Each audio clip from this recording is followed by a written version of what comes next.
EA is now on Twitch.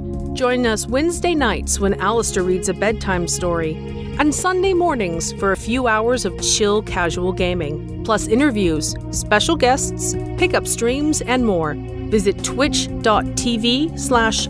Podcasts and follow us to be notified when we go live, plus access VODs of past broadcasts.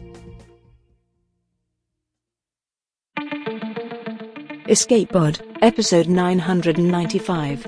Flashback Friday. This, My Body, by Jeremiah Tolbert.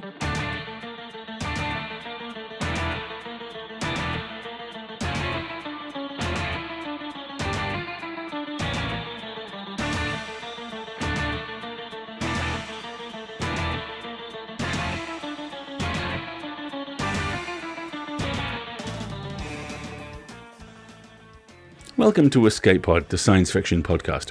I'm Alistair, your host, and this week's story originally appeared on March 21st, 2008, as episode 150. It is the third stop on our year-long tour through some of the big numbers that EP has hit during its 20-year-to-date voyage. And this time, the story is written by Jeremiah Tolbert and was originally hosted and audio-produced by Sarah Ely. Jeremiah is a web designer and a writer living in Lawrence, Kansas with his wife and son. He writes science fiction and fantasy. His work often places an emphasis on working class characters and how genre elements impact their lives, and it is predominantly optimistic about science and is often set in the Midwest generally, and his home state of Kansas specifically. Jeremiah is also a phenomenal editor, and his tenure here at Escape Pod led to me discovering some of my all-time favourite short stories. Your narrator this week is Sarah Ely. Sarah is a chaos spirit who first appeared in 2013 from the right cerebral hemisphere of a former podcaster named Steve Ely.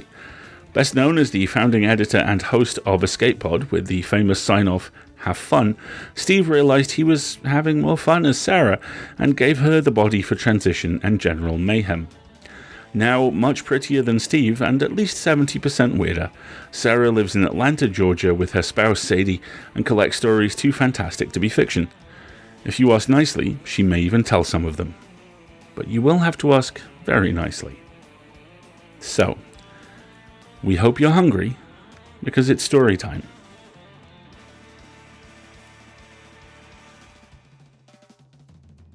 This, My Body, by Jeremy Tolbert. I am the lover. I am the chef. I am the preterite priest. I am the secret, unknowable ingredient. You may taste me 1,000 times, but never hold my essence on your tongue or capture it in your memory. I am the flavor of ecstasy. Taste me and know God. Prayer of the Asazonma Saints. My Deverus attacks her salad with animalistic fury. Dressing glistens from her naked breasts in the warm lights of the sacred banquet hall, but she does not notice. Her mind is subsumed by the taste of my skin. The salad of mixed greens, dusted with light vinaigrette, covers my calves and shins. The dressing works well as a glue and holds the leaves to my skin until my Deverus for the evening plucks them with her fingers, or, more often, with her teeth. Roasted pepper chicken steams on my right thigh, and a garbanzo bean and raisin dish cools on my left. Chilled strawberries are affixed to my stomach and soft penis with a sugary glaze. And I am bored. I glance around the room. The guests are mostly women tonight. I want to know what the other Asazolmas have prepared for their devourers. Brother Lucian returns my gaze across the room as an overweight woman I do not recognize devours a main course of quiche from his chest. Lucian's quiches always come out burned, and I can smell the charred edges from here. Lucky for him, even garbage would taste like ambrosia if eaten from his body. Lucian yawns, and I have to stifle one of my own. She has finished her salad, and I can feel her lips and teeth brazing my thighs. I am instructed to respond to this. I release a low growl and make myself grow hard. The wayfish girl moans and bites harder. Her name is Adriana Golspin, and this is her 19th birthday. Her meal tonight is a gift from her mother. While Adriana eats, I close my eyes and breathe deeply. The many courses around the room are like bright stars in my mind. A pantry of ingredients has been put to use tonight. I seek out my favorite smell. It exudes from a pastry dessert that Morgan has baked for his Devorus. Cinnamon affects me. It makes me dizzy, and all I can think about is the tingle in my sinuses at the back of my throat. It's one of the few pleasures I am allowed, but only sparingly. A sharp pain in my thigh brings me back from the odor. Adriana has nearly broken the skin. Adriana is rich, of course. All of my Devoruses are, thanks to the agreement I have made with the Cuisinados that run our brothel temple. For a few illicit samplings of my skin, they agreed to my plans. I desire a private contract. A private contract pays more, and with it, I will be able to afford proper culinary school and the treatments that will restore the humanity that my family traded away for a pittance. I make a silent prayer to a God I have little faith in. Let this be the one. Adriana has moved to the dessert now, and I can feel her desire brushing across me like the memory of soft cloth I can no longer feel. Her breath quickens. "Would you wish to commune with the holy wine in private?" I ask softly. "Oh, yes," she whispers, reaching down and taking me in her hand. "Please." I climb from the couch slowly, careful not to shake the remaining bits of food from my body. I take her by her hand and lead her away from the banquet hall to my private room. Inside my room, we fall to the bed. I am not passionate. I imitate passion. But incensed by the meal and the taste of my skin, she does not notice. They never do. I feel the thrusts of my hips, her lips upon my skin, her tongue darting and tasting each inch, each variation in my flavor. But I do not feel the natural response. That was taken away before I was old enough to appreciate it for what it was, by the same process that gave me my seasoned body. The Cuisinados instruct that this lack of feeling was an improvement. For me to feel would be a distraction from my task. It is not for me to know God. I am the instrument of His desire, the preterite passed over by God for the salvation of others. Adriana comes, and comes again. I continue until she demands, gasping for air, that I stop. I obey, and she rolls away, tangled in the crimson silk sheets. I lay in silence, breathing slowly. She dials the room for the ocean. Aegean light streams from above, and the sound of distant waves lapping against the shore plays from speakers hidden around the room. An ache stirs within me, a longing for something hidden in the depths of memory. I cannot remember seeing the ocean, but I miss it somehow. Adriana shudders with aftershocks as she lies on her back and watches ripples play across the ceiling. I watch her. Her mother has paid for the entire evening, so I do not leave. After a minute, she speaks. "I wish I could have you every day." I carefully sit up and pour a glass of wine from the bottle at the bedside table. I place my finger in the glass and stir it gently, adding my flavor to the liquor. I offer the glass to her lips, and she drinks greedily. "You could buy my contract. I am available."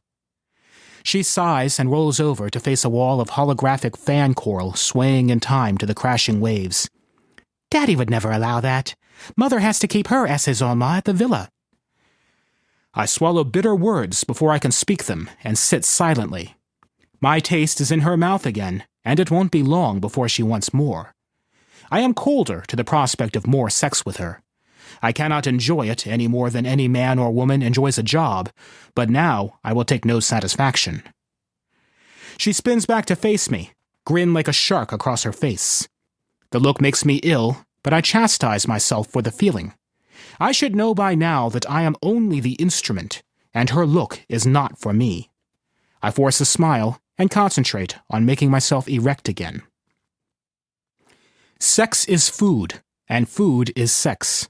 Both are passions that awaken the soul.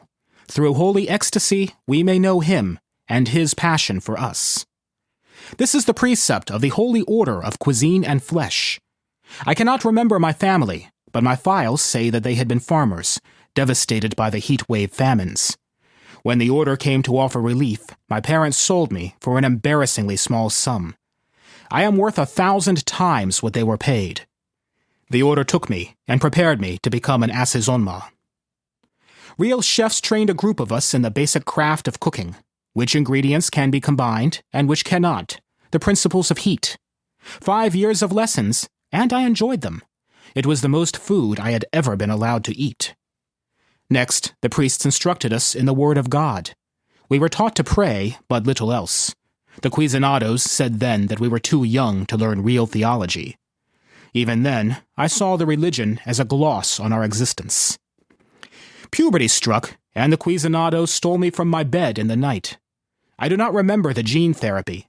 When I try to think back on that time, all I can picture is a giant needle dripping milky fluid from the tip. The pain lasted for weeks.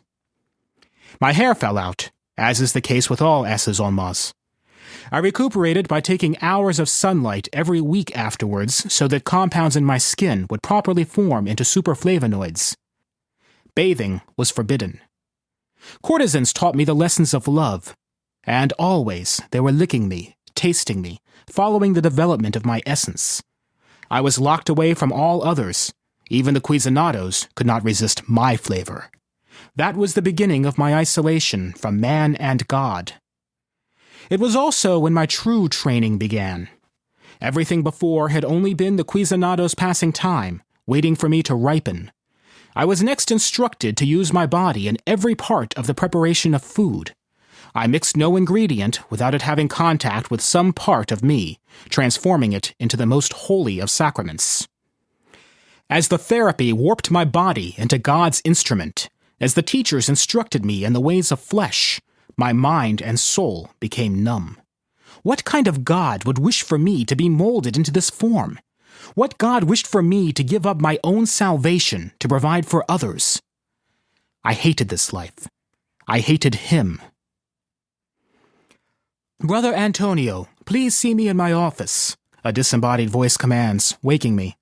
Sometime in the night, my Devereux has departed. I do not miss her. I don a terry-cloth robe and hurry away. The master Cuisinado only summons assaisonnements who have performed poorly. I have only been summoned once before, when Sister Lithos replaced my basil with ground oregano as a prank, and in my hurry to prepare a meal for a latecomer, I hadn't noticed. A Chiba businessman had been allergic. Since then, I have always tasted my ingredients and guarded them against the others. As I approach the Cuisinado's office, I hear a conversation behind the ornately carved cherry wood door. A man with a Spanish accent speaks with Montero. "Where did he train?" asks the accented voice. "Rockford, here in the U.S., but the monastery was run by expatriate Italians," answers Montero. "His particular essence is exquisite, handcrafted by the absolute best. If any can aid you to know him, it is Brother Antonio." "And his technique?" "Unparalleled in this house, certainly. I have seen better, but rarely." Hope and relief mix sweetly. Could this be Adriana's father, come to buy my contract? Certainly I have done nothing wrong, or Montero would not be describing me in such glowing terms. I knock. "Come in," Montero says. The man with the accent wears a neat pinstripe suit. He sits in the oak chair opposite from Montero, and a black cane rests against the side of the chair. He is older than me by a quarter of a century at least, in his early 50s.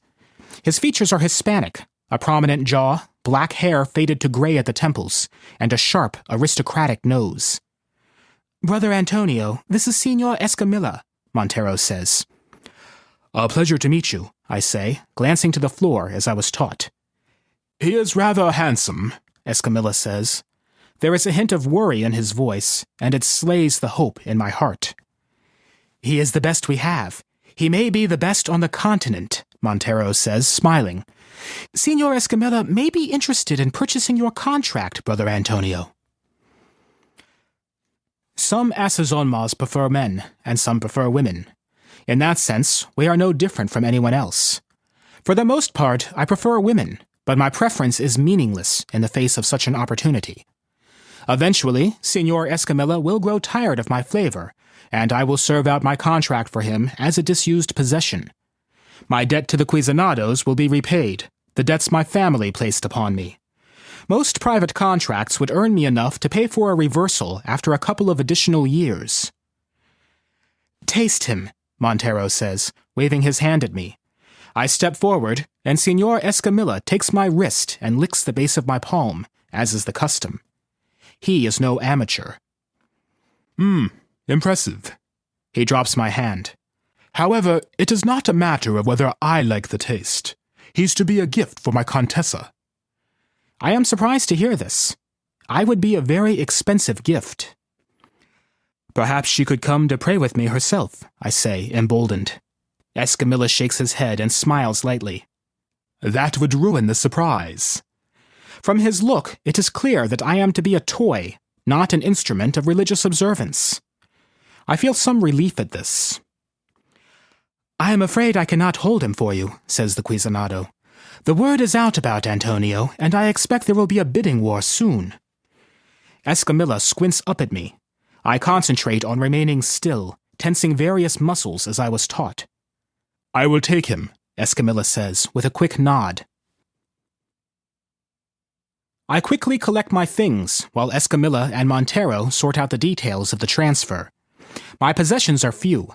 A recipe reader, 3 changes of clothing, and some unusual spices I bought on rare visits to the market. I am so thrilled that I nearly forget my real nutmeg hidden in a hollow within my mattress. I meet with Escamilla at the house entrance an hour later. My transport awaits us, he says, walking past me briskly and out the door. I follow him outside. A sleek black craft hovers inches above the pavement, door open. I climb into the limousine without a single glance at the house. It has done nothing but keep me from my goals. Escamilla pours himself a scotch from the minibar inside. From the scent, I know it is not synthetic. I wonder just how wealthy Escamilla is. He stares at me, and I devote my attention to the carpeted floor. We might as well be friends, Antonio, Escamilla says, considering that you will be screwing my wife before the week is out. I flinch at the harsh word. Some of my divorces have liked harsh talk, but I do not. Life is harsh enough without taking such an act and degrading it with cruelty. Would you like a drink? I'm sorry, I say. I shift uncomfortably in my seat. Alcohol can sour the taste. They haven't allowed you many pleasures in life, have they? Escamilla shrugs and downs his scotch. First, I shall tell you about myself. The staff gossips would if I do not, so I feel it best to explain myself. He pauses, glancing out the window as the limousine lifts off, rapidly gaining altitude. I feel queasy, but it soon passes. I am a businessman. My interests are off-world, but I prefer to make my home here on Earth, as does my wife. I am off-world often, for weeks or months at a time. Do you understand? I nod. My previous marriage did not survive the strains my work places on a relationship. I do not intend for my second marriage to suffer the same fate. I love my Contessa deeply. If I did not, you would still be pleasing the pretty debutantes. Escamilla pours himself another drink, and again he downs it in one gulp. I feel that I should say something, but I do not know what. Contessa will not be in need of your services while I am in our home. She is free to use you in whatever way she wishes while I am away. You will stay in our guest house, and you will make yourself invisible while I am home. The menace that seeps into his voice now is frightening. What kind of facilities will be available to me? I ask, trying to change the subject. There is a full kitchen in the guest house. Gustave, the house chef, can assist you in acquiring any supplies you may require. Thank you for this opportunity to spread the word of God, sir. Escamilla shrugs, and his menace fades. I don't believe in that religious pablum. To me, you are simply the most expensive sex toy on the market. I will not hesitate to sell your contract to a whorehouse in Shanghai if you cross me. I am forgiving of many things, but not betrayal. I understand. Such rules are to be expected. They taught us in the Order that some could not see us as a tool of God, despite the Order's attempts to dehumanize us in our design. It was a difficult balance to strike, making us useful and yet still alluring. Escamilla glances out the window at the blur of ocean passing below, then seems to remember something. He turns back to me with the frightening look of ferocity from before. One more item. My goddamn daughter is living with us. My first wife has thrown her out again.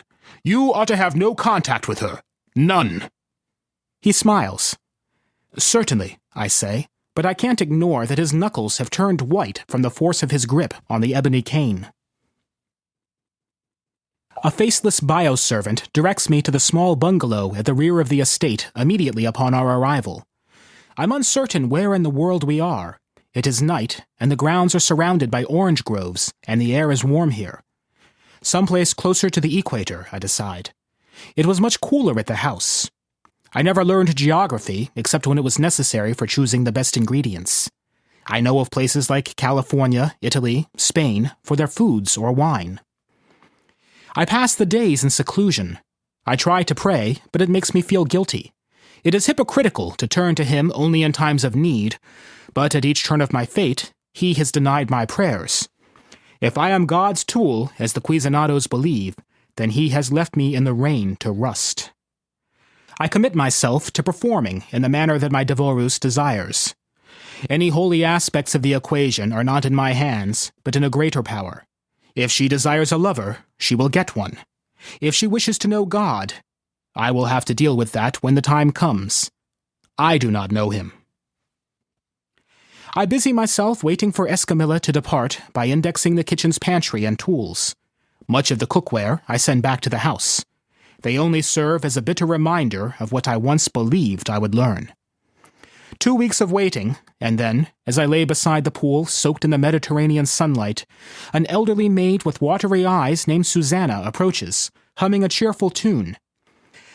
"The master has left on business and will not return for some time," she says with a wink. "Come see Gustave. He will prepare you for this evening." Finally, a shiver runs through me. Yes, I must collect ingredients. I prepared a list days ago in anticipation. I quickly retrieve my list and follow the maid down narrow paths between the orange trees. They are in blossom, and their intoxicatingly sweet scent is overwhelming. "They never bear fruit," Susanna says. "Designed that way at the Countess's instruction. They are always in bloom." We reach the mansion, 3 stories tall and ornate with columns and sinuous trim. Susanna leads me past fountains and rows of deep red roses to an open door at the rear of the building. I smell the sizzle of food in the pan, hear the sounds of pots and cutlery rattling about the sink. Susanna leaves me standing in the doorway, my jaw agape. This kitchen is what heaven must look like. There are ovens and ranges to prepare a meal for hundreds here. Rows and rows of shiny copper pots, Teflon pans, baking sheets, sauté pans, and cutting boards dangle from hanging racks above the cooking ranges and tables. The wooden table at the center of the room has been gnawed deeply over many years by every type of blade. It emits an odor that must be the Platonic scent, the one and original, all-encompassing smell of succulence. "Come in," a rotund man chirps from behind the counter on the far side of the kitchen, barely visible behind the hanging pans. He steps forward to meet me, brushing his hands across the gray apron tied at his waist. His sleeves are rolled above his elbows, and soap covers his forearms. His hair is thin and silver, and his eyes are like black olives nestled in his crinkled face. His nose is almost impossibly long, and so crooked I almost laugh. He is like an imp, mischievous and full of energy. "I suppose you will be needing supplies for your first meal," he says, not really asking. I remember the list in my hand. "I need these things." He nods and takes the list from me, glancing over it. "You really should add garlic to the Papa El Pomodoro." "Yes, thank you," I say, holding irritation from my voice.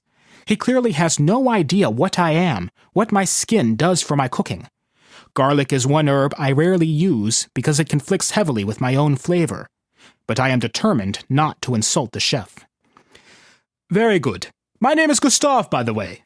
He holds out his hand. Instinctively, I give him mine and wait for him to bring it up to his mouth for a taste. Instead, he grasps my hand firmly, and we shake. "I'll have one of the staff deliver these." A hiss rises suddenly from one of the rear ranges as a pot of pasta boils over. "Merde!" He ducks through the hanging pots and to the stove. I back out of the kitchen. I feel awe at the facilities nearly 4 times the size of what I had available to me, but disappointment with the master chef. Surely Contessa will be impressed with my meal if Gustave is my sole competition.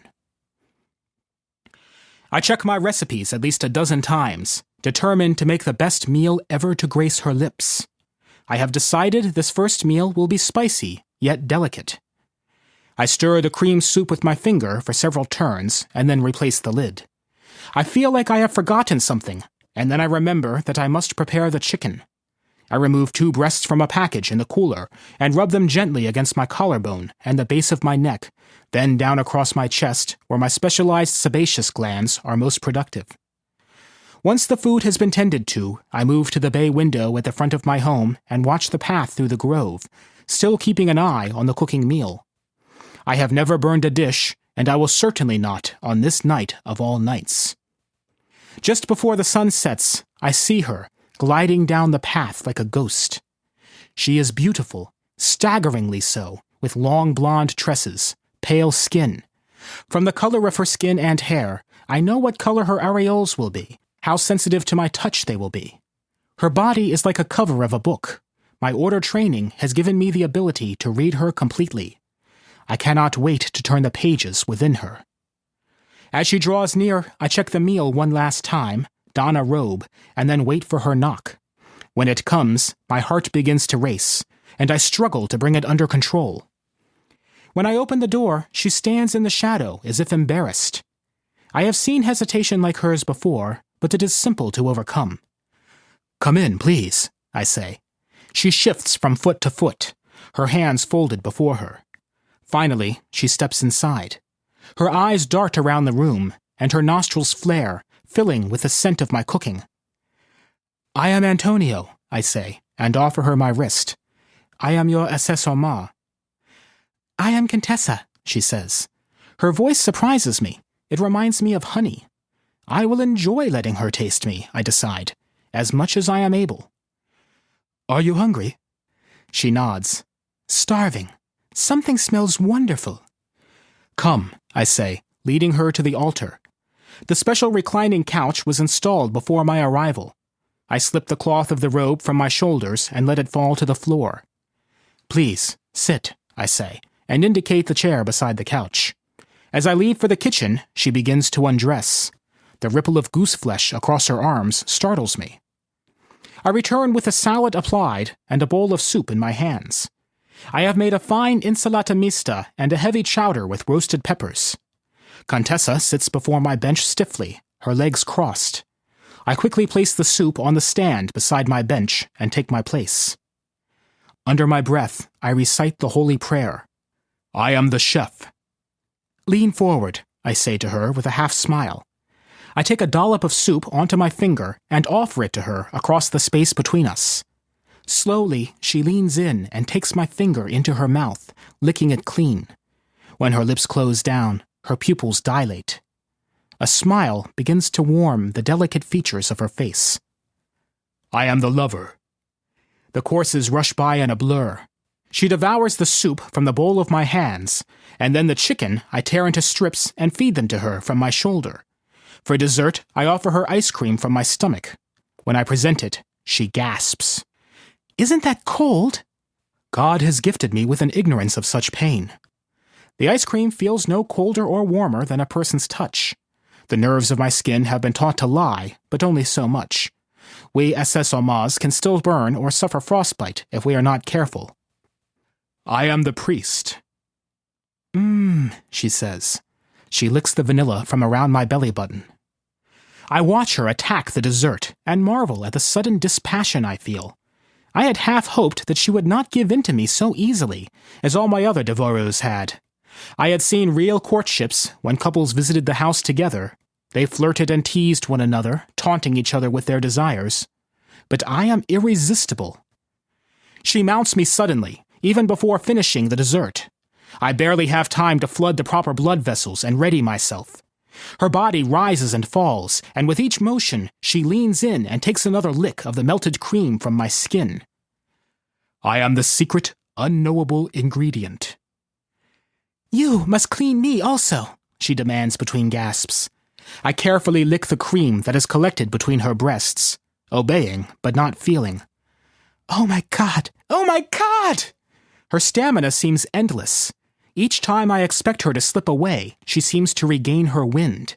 In order to hasten the end, I dedicate myself to finding the methods that make her flush, the places to kiss, how to drift my fingers along her spine. The timing and motion of the hips, these find their way naturally as I have been trained. I become her perfect meal and her perfect lover. We move from the table sometime in the night into the shower. From there to the bed. Her mouth never leaves my body for more than a few moments. She explores my many variations of flavor with intrepidness. At dawn, she pulls away, and as quickly as she had come, she departs, slipping out the door, leaving only an orange-scented breeze. I lay in bed and wonder, not for the first time, nor do I imagine the last, what is it that I am missing in this?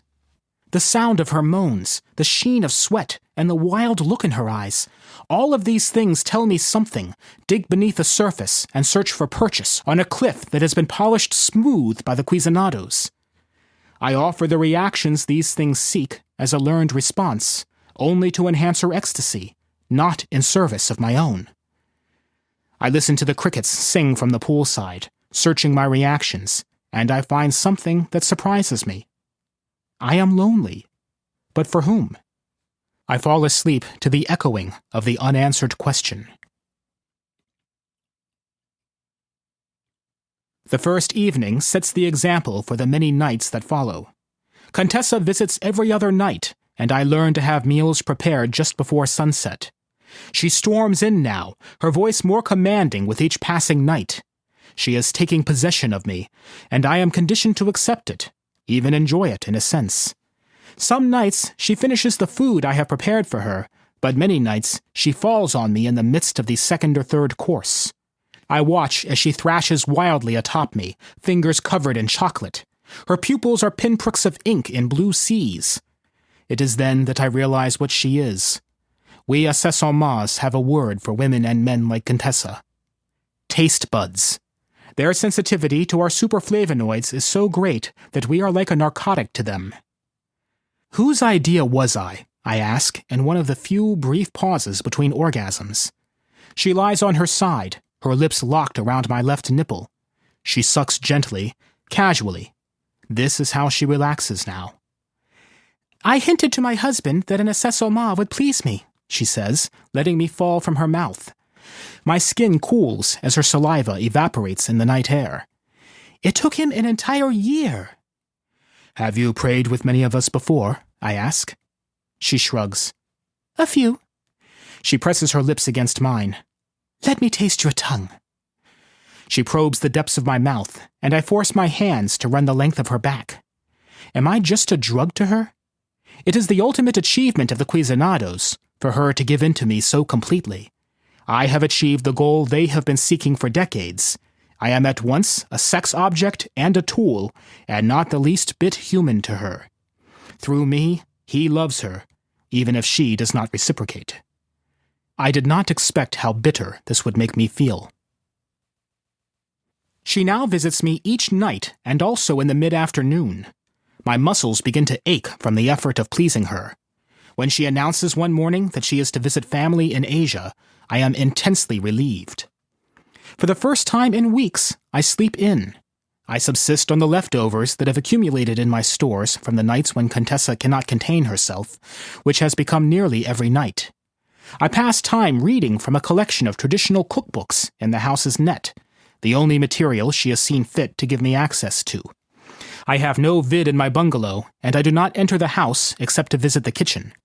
I have no idea when Signor Escamillo will return, and I cannot be caught in the open when he does. As much as I have come to fear Contessa and her desire for my flavor, I fear him more. The feeling of standing still has come to me once again. I had thrown myself into my work early on, but now that Contessa is gone, I begin to think about my own future again. The cookbooks describe preparations that are mythical. Serves 14? I visit Gustave in his kitchen. He prepares meals for the staff every night and lets me watch him work. I am aloof to his few feeble attempts at friendship. I have already decided that I must accelerate my plans and find a way away from the Contessa. My plans leave no room for friendship. One evening, as I sit and watch, I am amazed at the almost blasphemous way that Gustave tenderizes meat. Where I would use my fists, he uses a common wooden mallet, He grins as he pounds a slab of meat with it, over and over again. "What do you think of love?" I ask from my stool in the corner.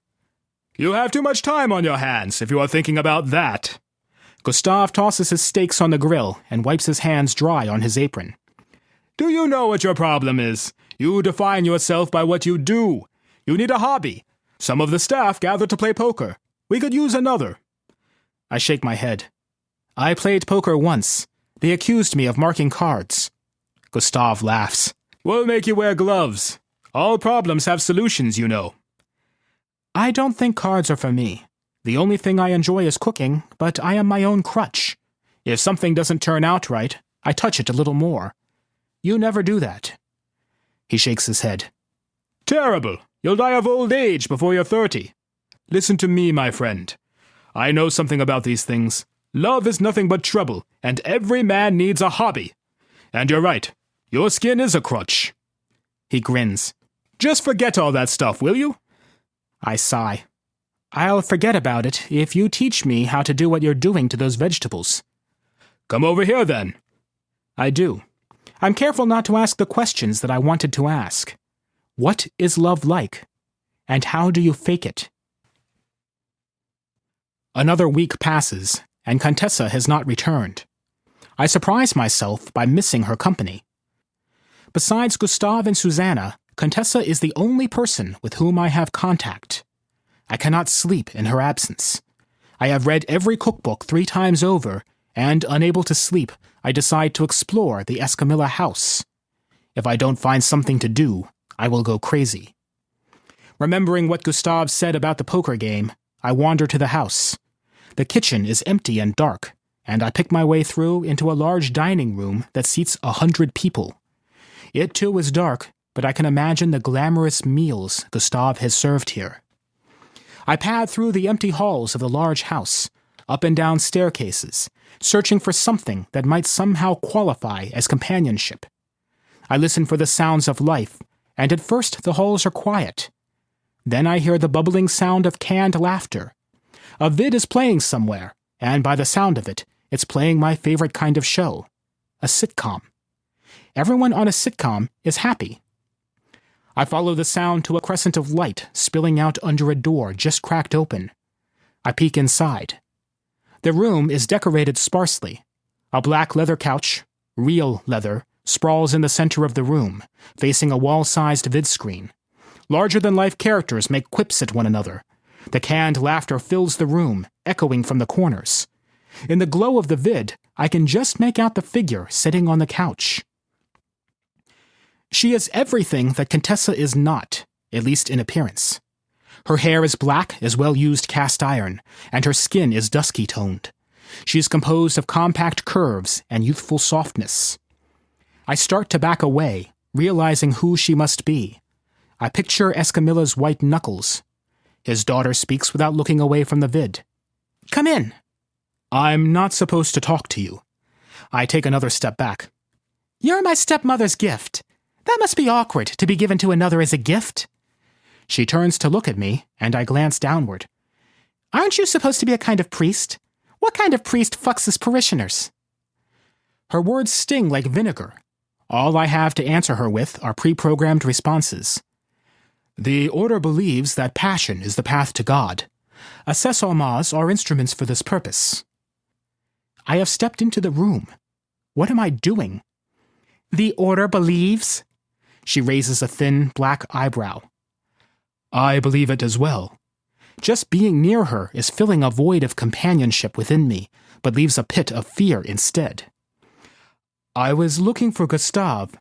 "Gustav doesn't live here. He has a home in the city. You can imagine what that's like for a girl with the munchies." She smiles. "I'm Rosalinda, by the way." I had better go. I turn to the door, and she is up and across the room in the time it takes me to blink. The light of the vid flashes across her arm, and I see the intricate swirl of tattoos across her arms. I have never seen that kind of body art in my devourers.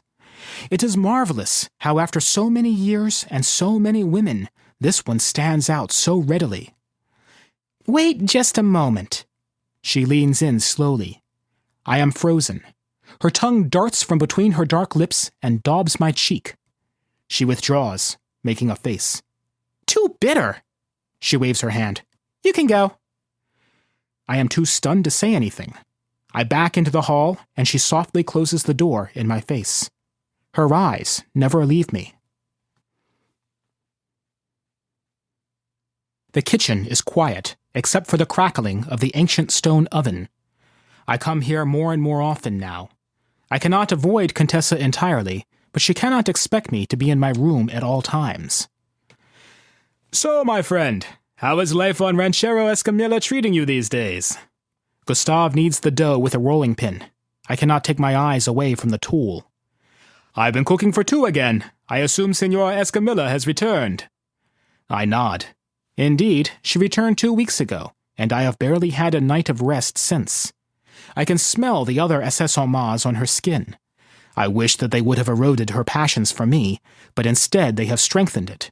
She comes to me as if she has an itch that I cannot satisfy for long. Still thinking about love? Gustav tosses the dough into the air, spinning it expertly. You should take up gardening. There's a fallow plot behind your little house. Nobody's planted there in a few years, but you could get some nice tomatoes. You like fresh tomatoes, yes?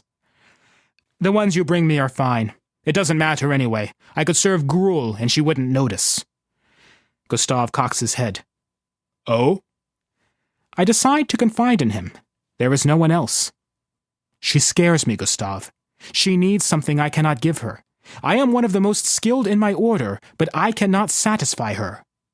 Gustav walks to his spice rack and retrieves a handful of spices. He takes them to a bowl and begins mixing them with a thick tomato sauce. That's an unpleasant situation for you to be in. Perhaps. He tastes a spice from the tip of his finger, then adds a shake. You could do something to reduce her interest in you. Behave in some fashion that repels her. I've thought of that, but what? She doesn't see me as a human being. I'm just a tool for her pleasure. There are ways to remind her. You think about that. He slathers sauce on the dough, dusts it with cheese and a handful of vegetables, and puts the dish in the oven. What are you making next? I ask. Strudel, Gustav answers. Could you teach me? Gustav considers the idea. Okay, but promise me one thing. Anything. Gustav grins. Don't put your thing in the dough. I know that he means well, but his words still sting. I lie beside the pool, half asleep. If I even shift myself, my muscles scream. I don't know how much longer I can keep up with her. Each night, she takes longer and longer to climax. I have looked into her eyes, and I have seen a pain that mirrors my own looking back. If it wasn't for the threat of her husband, I would run away. I hear footsteps coming from behind me, and I stifle a groan. She's far too early. She has only been gone for 2 hours. I roll over. Rosalinda is there, not Contessa. Hello, she says. Someone has placed an orange blossom in her hair. There is another scent in the air, unmistakable even among the orange trees. Cinnamon. My mouth begins to water. I think I've had too much sun, I stammer. I need to go inside. You're frightened of me. She laughs at this. No, I'm frightened of your father, I say. I rise to my feet, joints groaning. Don't be. He's harmless. She reaches out for my hand. I don't withdraw it. She raises it to her mouth and places my finger on her tongue. She closes her lips softly. I slowly remove my finger from her mouth. It could grow on me, with time, Esesoma, Antonio. She uses my title like a devout woman, and it is that breaks my daze and makes me turn away, to hide inside. When I look over my shoulder, she is still watching me, with a look in her eyes that is completely unfamiliar to me. It is not hunger like Contessa's. What is it? I realize that I am thinking of Rosalinda more and more. At first, I convince myself that she simply intrigues me. She is different from anyone else here, and so my attention is drawn to her. Anyone would be interested in my situation. I awake in the night to the sharp scent of cinnamon. My heart beats rapidly, and I rush to the window. Is she coming? I cannot see her, her glorious shape in the shadows drifting to me. Where is she? And so I realize I am in love with her. Isn't this what they say love does to you? Finally, I know what it feels like, the terrible pain and pleasure all at once. Now I have the knowledge I need for my plan. Contessa sprawls across the bed beside me. The remains of the main course are scattered across the room in small brown splatters. I am so demolished that I cannot remember what I have prepared. She is weak in these moments. She never sleeps near me. She rarely lets me sleep, but she does allow her defenses to fall in that space between waking and dreaming. Sometimes she speaks to me. I have meditated, even prayed, on Gustave's advice, and the path seems clear before me. God has guided me to Rosalinda, to the way she makes me feel. I think of Rosalinda, and the blueprint of my plan becomes clear. There is one way to remind her that I am more than an instrument. I love you, Contessa, I say. She rolls over quickly to look at me. Her fear is unmistakable. What? You're not capable of that.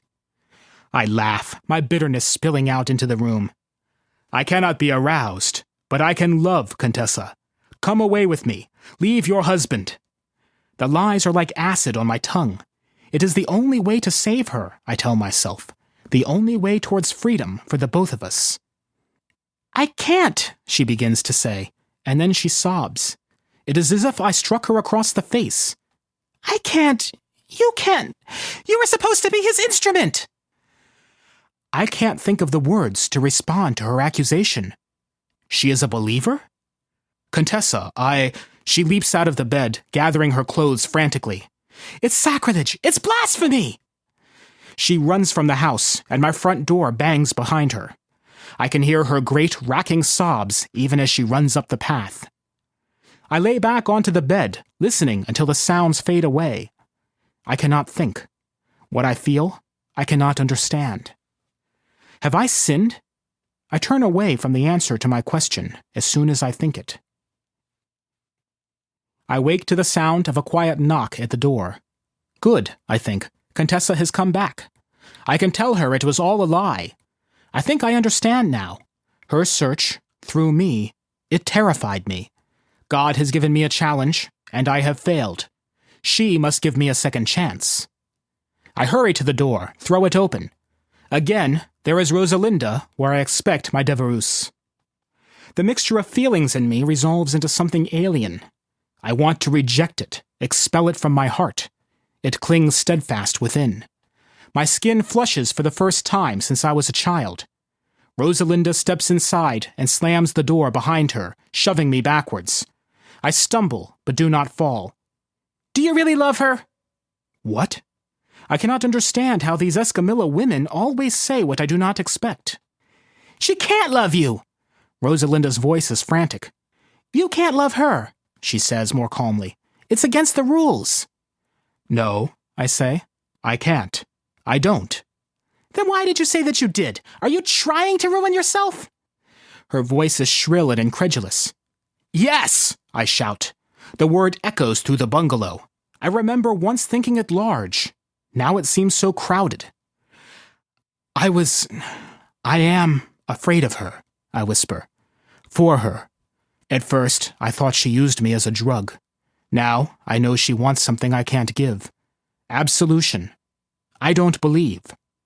Rosalinda shakes her head. Her black locks dance wildly with the vigorousness of it. It's more complicated than that.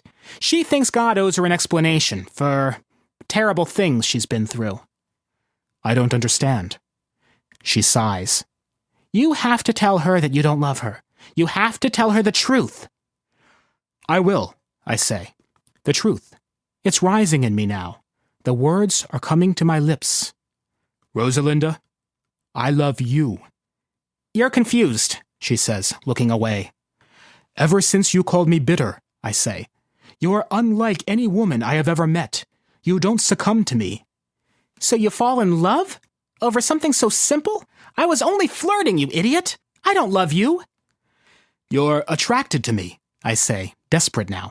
You could love me. I was hoping to screw you, not marry you, she snaps. She begins to say something else, then closes her mouth and shakes her head, eyes squeezed shut. Her denial has torn me to pieces. I have nothing left to say. She leaves as angry as she entered. After a moment, I follow her out the door and climb the path to the mansion. I stand beneath Contessa's window and shout to the darkened pane. I don't love you! It was a lie! Forgive me! God will forgive you! I shout it until I cannot remember who my words are meant for.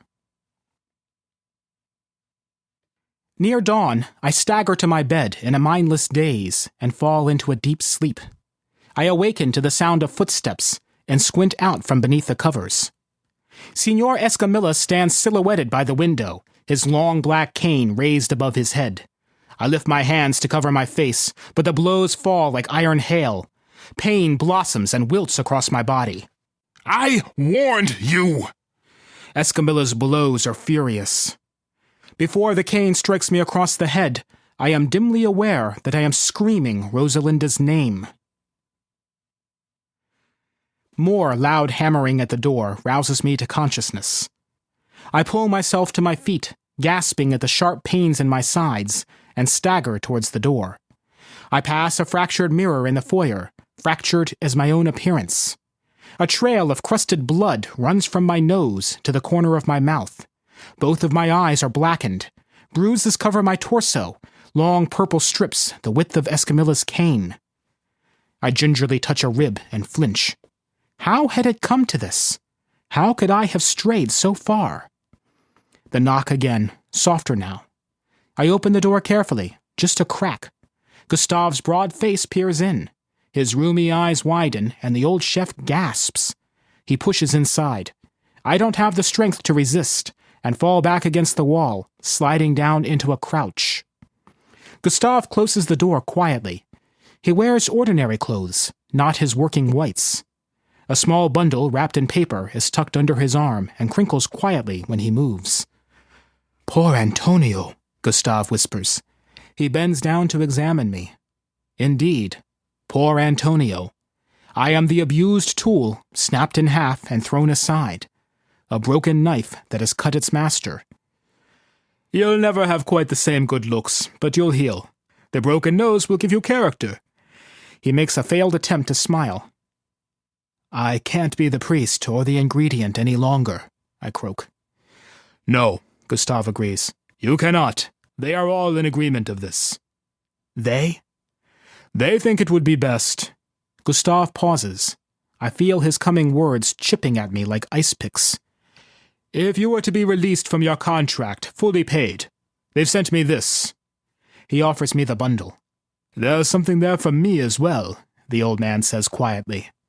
I cradle the bundle against my broken ribs and tug gently at the strings of the package with my free hand and teeth. The paper unfolds with soft whispers and a cool air scented with cinnamon. A bundle of crisp bills, clasped with a plastic band, tumbles to the floor, along with a leather-bound book. Gustave catches the book deftly and hands it to me. I can barely see the book through the tears in my eyes. Careful with this. It is very old, Gustave says. What is it? These are my family recipes, going back 8 generations. There are ingredients in them that don't exist anymore. I've penciled substitutions in the margins. You will see. I can't accept this, I say, trying to speak around the hard lump in my throat. It's nothing. I know them by heart. You'll need them. When you receive the reversal treatments, cooking will be different. You will have to relearn everything you know, Gustave says. It was very hard for me afterwards. My grandmother gave me this book so I could learn. I would have liked to teach the recipes to you myself. I cannot bear to look up at him. Still my friend, even after I have ruined things so thoroughly. There's a cab waiting for you at the gate. Hurry now. It won't wait much longer. There's enough there to rehabilitate you, plus some. Gustave offers his hand to me, and I take it, climbing to my feet. The pain is almost unbearable. She should come with me, I say. I know that you believe that you love her, my friend, but you do not. You only love what she can do for you. There may not seem to be a difference to you, but one day you will know it.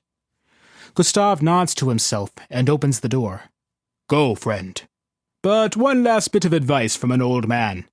There is an old French saying you must remember. A chasse aux deux pommes, vin sur le fromage. Go. With a shove, he thrusts me out into the night. I glance back up at the house as I jog through the ever-blossoming orange grove towards the gate. A small globe catches my eye, and I freeze. A single bright orange impossibly hangs from the tip of a branch. Your ways truly are mysterious, I whisper to him. I take one glance back at the mansion, wishing I knew what was said while I was unconscious. A silhouette stands illuminated in Contessa's window, and, as I look, it is joined by another. At the gate, I climb into the hovering cab, giving the driver a curt nod. The driver gives the cab lift, and we begin to soar over the fields and to the east. Where should I put you down? The cab driver asks. Hospital? Please. Sure thing. All I can think about is Gustav's advice. An old saying among chefs, it was a rule of thumb for choosing wine. Buy on apples, sell on cheese. Meaning apples can bring out the taste of a wine, and cheese can mellow it. I remember reading it in a cookbook once, but I have never needed it. My skin has always enhanced the wine like the apple. But soon, I will taste like any man, salty and bland. My life has always been colored by the flavor of my skin. I will keep Gustav's words with me as a reminder that it need not be that way. There are other flavors, other ways. I cannot separate the aches in my body from the ache I feel in my soul. What will I do now? I think I will learn to feel more than this pain. And then I will go looking for God. He owes me after these years in his service. I lay back into the seat and close my eyes as the Escamilla estate vanishes behind and below. I pray for his guidance. My prayer is wordless, but it has meaning. It is baptismal.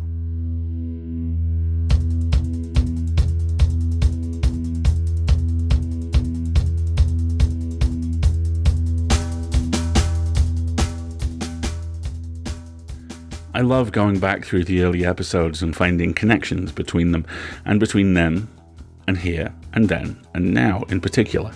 Now, for me, this story and the malcontent, which I talked about the last time I was here, sit in very similar spaces.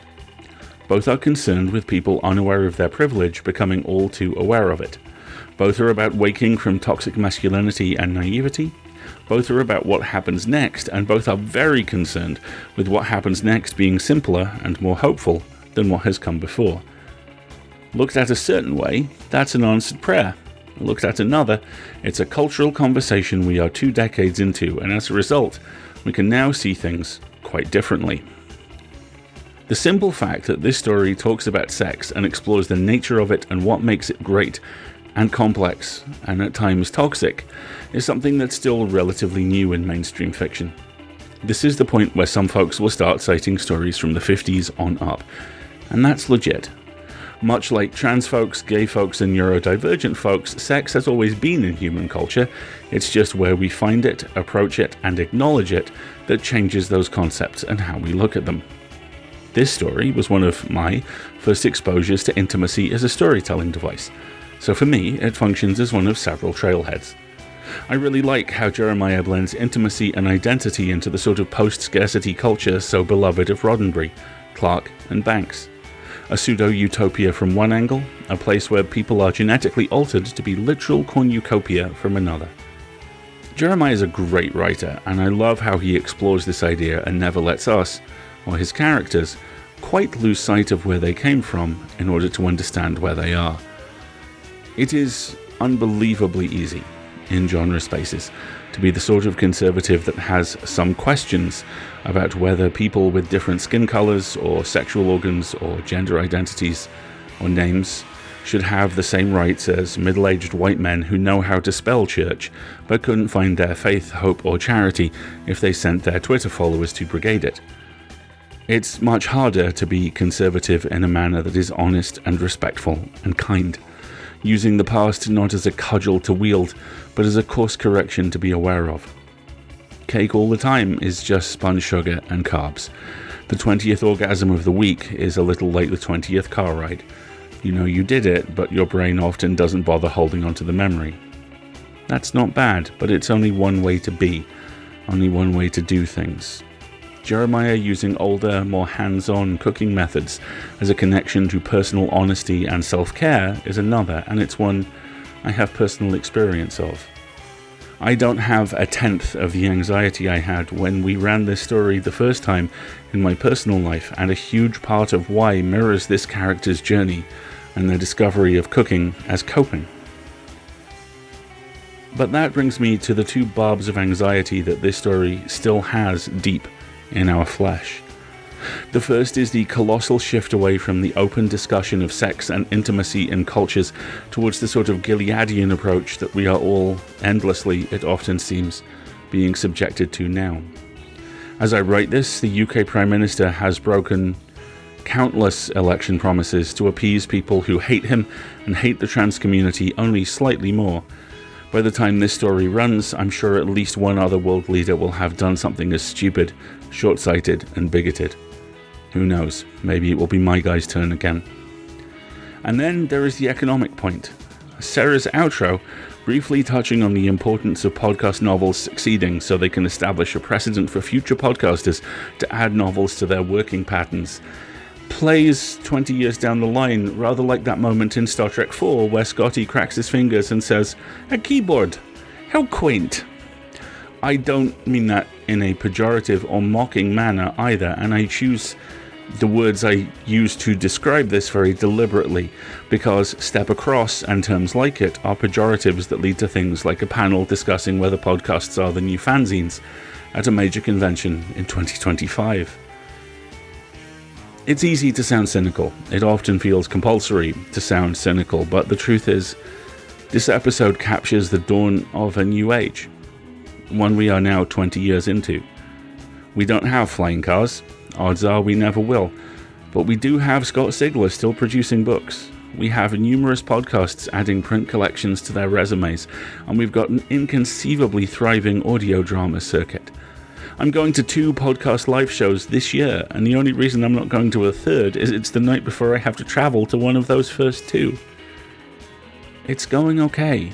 Podcasting is, despite how it is so often perceived, a vital and healthy part of the creative landscape now, and that is so wonderful to see, especially as this episode gives us the opportunity to realize how new that is. That's great. The other point? The growing deep weirdness about sex and gender in the Western world in particular, that is very bad.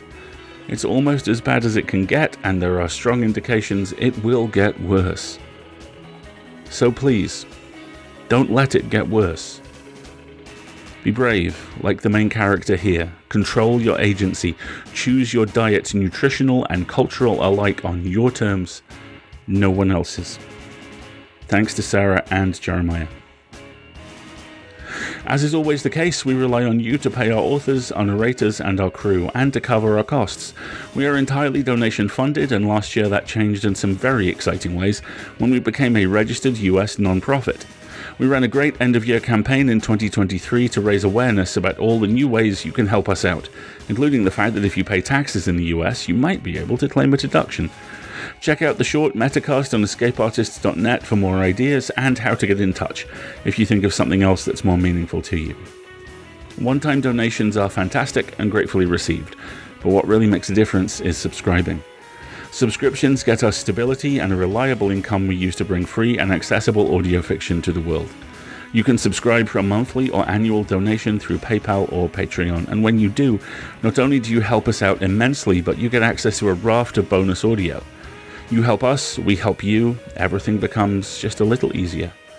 Even if you can't donate financially, please consider spreading the word about us. If you liked an episode, then please share it on social media or blog about it, because that's a thing now. Again, it's great.